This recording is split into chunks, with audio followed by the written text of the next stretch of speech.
तो प्रिय विद्यार्थियों, आइए पढ़ते हैं प्रेम और सौंदर्य का प्रथम भाग सौंदर्य बोध, जिसके रचनाकार हैं रीतिकाल के सुप्रसिद्ध कवि बिहारी। तो इसको दोहा छंद में लिखा गया है। मैंने आपको बताया था कक्षा 9 में दोहा क्या होता है। ये 4 वर्णों का 4 चरणों का काव्य खंड है, काव्य रचना है, जिसके 4 चरण होते हैं। प्रथम और तृतीय चरण अर्थात जो चरण दिए गए हैं यहाँ पर, ये पहला चरण है। देखिए ये दोहा है, ये दोहा है, ये इसका पहला चरण है। ये दूसरा चरण है, ये तीसरा चरण है, ये कॉमा लगा है यहाँ तक, और ये चौथा चरण है। ये 4 चरणों का दोहा होता है। अब यहाँ पर एक चीज़ और इसमें आती है, ये पहला चरण है, ये तीसरा चरण है, ये दूसरा है और ये चौथा है। तो यहाँ पर बताता है कि इसमें और इसमें, अर्थात ये पहले चरण में और ये दूसरे चरण में, तीसरे चरण में, ये पहला और ये तीसरा, ये होता है दूसरा और ये होता है चौथा। अर्थात पहले और तीसरे चरण में यहाँ पर 13-13 मात्राएं होती हैं, दूसरे और चौथे चरण में यहाँ पर 11-11 मात्राएं होती हैं। चलिए इसकी विस्तार से चर्चा हम बाद में करेंगे। पहले हम आपको समझ आते हैं, यह समझाया था कि दोहा क्या होता है। अब इसके बाद में हम पढ़ते हैं दोहे को और फिर इसके भावार्थ को समझेंगे। कवि ने लिखा है, भगवान कृष्ण की सुंदरता का वर्णन यहाँ पर किया गया है। तो भक्ति काल के बाद रीतिकाल आता है। तो भक्तिपरक कविताओं के बाद में यहाँ पर भी भक्ति की भावना समाप्त नहीं हुई थी और रीतिकाल प्रारंभ हो गया था। उसी समय बिहारी कवि का आगमन हुआ और उन्होंने भगवान कृष्ण की वंदना के ऊपर जो कृष्ण की सौंदर्य की अनुभूति करके उन्होंने जो काव्य रचना की है, वह प्रेम सौंदर्य में सौंदर्य बोध के नाम से उद्धृत है।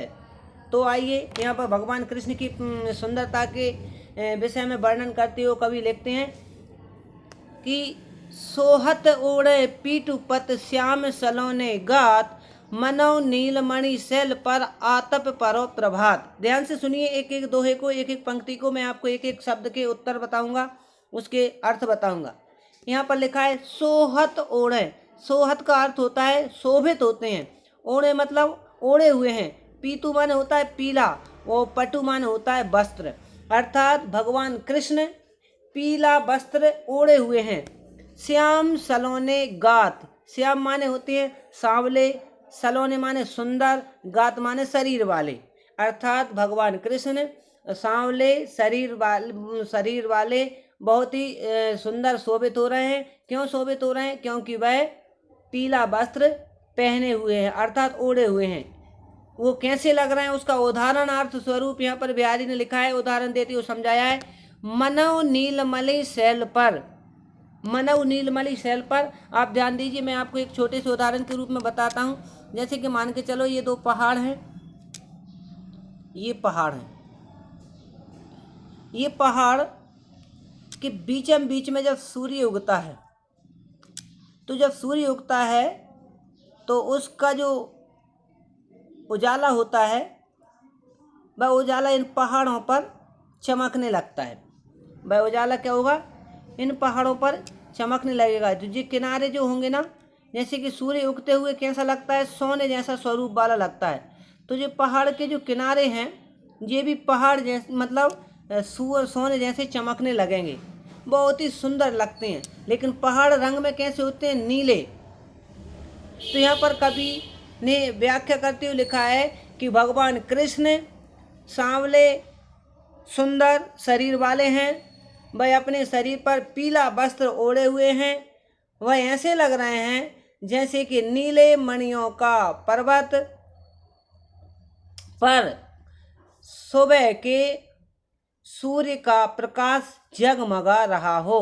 अर्थात नीले पर्वत पहाड़ सूर्य के सुबह के सोने जैसे रंग के मतलब प्रकाश के कारण जगमगाते हैं, उसी प्रकार भगवान कृष्ण का शरीर भी यहाँ पर सोने जैसा झिलमिला रहा हो। अर्थात ऐसा जान पड़ता है जैसे कि सूर्य का प्रकाश, सुबह की सूर्य का प्रकाश इनके शरीर पर पड़ रहा हो। आइए दूसरा पद पढ़ते हैं। दूसरे दोहे में लिखा है, सखी सोहत गोपाल के और गुंजनु की माल। गुंजनु की माल, सखी सोहत गोपाल के और गुंजनु की माल, बाहर लसत मनो पिए दावा नल की ज्वाल। देखिए यहाँ पर जो शब्द दिए गए उनको मैं आपको उनके अर्थों को स्पष्ट करा देता हूँ। सखी का मतलब होता है एक सखी दूसरे सखी से कहती है। सोहत माने शोभित हो रहे हैं। गोपाल माने श्री कृष्ण के, माने श्री कृष्ण के, और माने हृदय पर, और माने गले में। गुंजनु माने होती है लाल फूल। गुंजनु माने होती है किसी भी वृक्ष के जगमगाते हुए लाल फूल, जैसे कि मान के चलो आप गुलाब के ही फूल मान लें। गुंजन की माल, माल माने होती माला, अर्थात भगवान कृष्ण के गले में लाल फूलों की माला डली हुई है। उस माला को एक सखी ने देखा और देख करके वह अपनी दूसरी सखी को सुनाती है। क्या? तो यहाँ पर लिखा है बाहर। बाहर माने दिखाई देता है। लसत माने जगमगाती हुई। मनो पिए, अरे ऐसा लगता है मानो उन्होंने पी लिया हो। दावा नल की ज्वाल, आप कल्पना करिए, आपने कभी जंगल में लगी हुई आग को देखा है? अगर आपने नहीं देखा तो आप विचार करिए, आपने छोटे से ही घर मकान में कहीं भी जगह पर जब आग लग जाती है तो कितनी भयंकर लपटें उड़ती हैं। और यही आग अगर जंगल में लग जाए तो उसको दावा नल बोला जाता है। क्या बोला जाता है? दावा नल। और ज्वाल मान होती हैं उसकी ज्वालाएँ। तो जब जंगल में लगी आग की ज्वालाएँ जब उठती हैं तो वह ज्वालाएँ बहुत ही विकराल रूप धारण करती हैं, अर्थात पूरी जंगल आग की लपटों से जगमगाती है। तो यहाँ पर उसी दावा नल की अग्नि का यहाँ पर उदाहरण देते हुए सखी ने कहा है कि सखी, मैं भगवान कृष्ण के दर्शन करके आ रही हूँ। भगवान कृष्ण के गले में आज लाल फूलों की माला शोभित हो रही है, अर्थात भगवान कृष्ण आज अपने गले में लाल फूलों की माला पहने हुए हैं। सखी सोहत गोपाल के और गुंजन की माल, सखी आज गोपाल के हृदय में फूलों की माला शोभित हो रही है। बाहर लसत मनु पिए, बाहर से देखने पर ऐसा लगता है मानो उन्होंने जंगल की आग की ज्वालाओं को पी लिया हो। अर्थात क्या कर लिया हो? जंगल की आग की जो ज्वालाएं उठती हैं उन ज्वालाओं को उन्होंने पी लिया हो।